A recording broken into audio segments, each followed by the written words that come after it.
कंजूस आदमी का जीवन बहुत दयनीय होता है। कंजूस कभी प्रेम नहीं कर पाते। कंजूस आदमी के जीवन में प्रेम हो ही नहीं सकता, क्योंकि कंजूसी और प्रेम एक साथ नहीं हो सकते।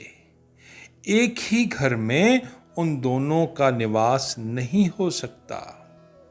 जहां भी तुम कंजूस को देखो, उसको समझ लेना, अगर वो भगवान की बात कर रहा है, प्रेम की बात कर रहा है, भक्ति की बात कर रहा है, तो किसी बड़े दर्द को, बड़े घाव को छिपाने की कोशिश कर रहा है। कंजूस कभी भक्त नहीं हो सकता और कंजूस कभी प्रेमी भी नहीं हो सकता। वह पहली सीढ़ी ही नहीं चढ़ता तो दूसरी पर पहुंचेगा कैसे? जब तुम प्रेम करते हो, तत्क्षण तुम्हारी पकड़ वस्तुओं से उठ जाती है। तुम भेंट कर सकते हो, तुम गिफ्ट दे सकते हो, दान दे सकते हो और देकर तुम खुश होते हो, उदास नहीं। और जो तुमसे लेता है, तुम उसके धन्यवादी होते हो कि उसने तुम्हें हल्का किया। तुम ऐसा नहीं सोचते कि वह तुम्हारा धन्यवादी होए, क्योंकि अगर उतना भी रह गया तो सौदा हुआ, फिर तुम कंजूस रह गए। हमारे संस्कार हैं कि जब कभी भी ब्राह्मण घर आए तो उन्हें भेंट दो, फिर दान दो, दक्षिणा भी दो।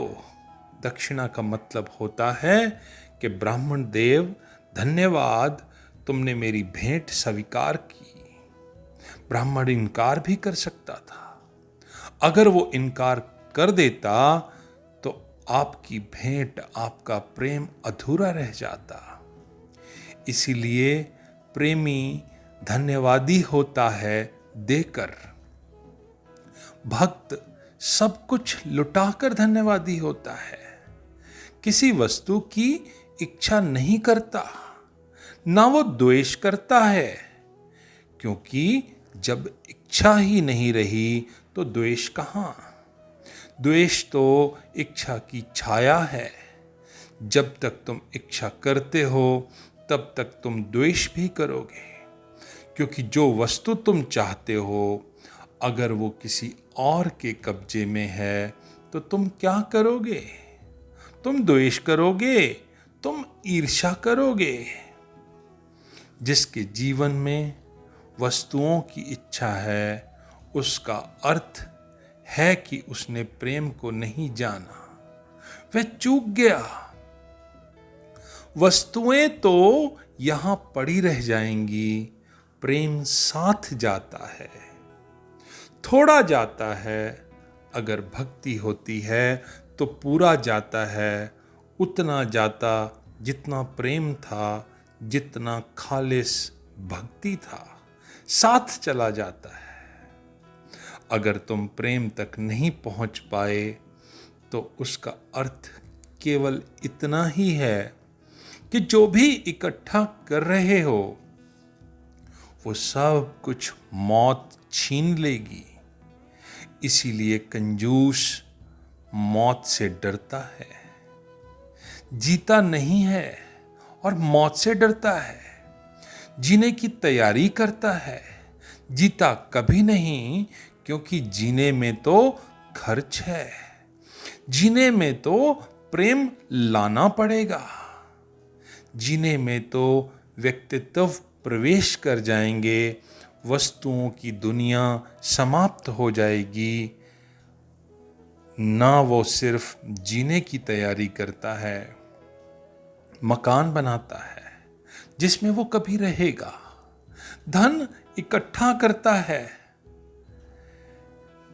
वो कभी शादी करता है, पत्नी जिससे कभी प्रेम करेगा, बच्चे पैदा करता है, जब कभी समय होगा तो उनके साथ खेल लेगा, उनको आशीर्वाद दे देगा। मगर वो दिन कभी नहीं आते, वो तैयारी करता रहता है और उसे मौत उठा लेती है।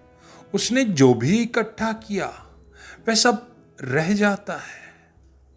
उसे इसी बात का भय सताता है, इसीलिए कंजूस डरता रहता है और डर के कारण और भी कंजूस होता जाता है। मौत के खिलाफ कंजूस बहुत पक्के इंतजाम करने लग जाता है और मौत के खिलाफ एक ही इंतजाम है, भक्ति। मौत के खिलाफ कोई दूसरा इंतजाम नहीं, कोई सुरक्षा नहीं, कोई ऐसी बीमा कंपनी नहीं जो मौत के खिलाफ सुरक्षा दे सके। वो सिर्फ भक्ति है, क्योंकि भक्ति के क्षणों में तुम वस्तुओं से ऊपर उठते हो और व्यक्तित्व दृष्टि में आता है। व्यक्तियों का संसार शुरू होता है, वस्तुओं का समाप्त होता है। तब वस्तुएं सिर्फ साधन रूप हो जाती हैं। तुम प्रेम के लिए इनका उपयोग करते हो, लेकिन ये वस्तुएं तुम्हारा उपयोग नहीं कर पाती। जब तुम वस्तुओं की इच्छा करते हो तो जो वस्तुएं तुम्हारे पास हैं उनमें तुम्हारी आसक्ति होती है, कोई छीन ना ले। और जो तुम्हारे पास नहीं है, दूसरों के पास है, उनमें तुम्हारा द्वेष होता है, क्योंकि उनके पास है और तुम्हारे पास नहीं है। इच्छा के दो पहलू बन जाते हैं। फिर अपने पास जो है उसे पकड़ो और दूसरे के पास जो है उसे छीनो। तब सारा जीवन एक छीना झपटी में, एक आपाधापी में, एक दौड़ धूप हो जाता है और उसके हाथ कुछ नहीं लगता। मरते वक्त उसके हाथ खाली होते हैं। विषय भोगों में तुम्हें उत्साह तब तक है जब तक तुम्हें परम भोग का स्वाद नहीं मिला। आदमी शूद्र को भोगता है जब तक उसे विराट के भोग का द्वार नहीं खुला।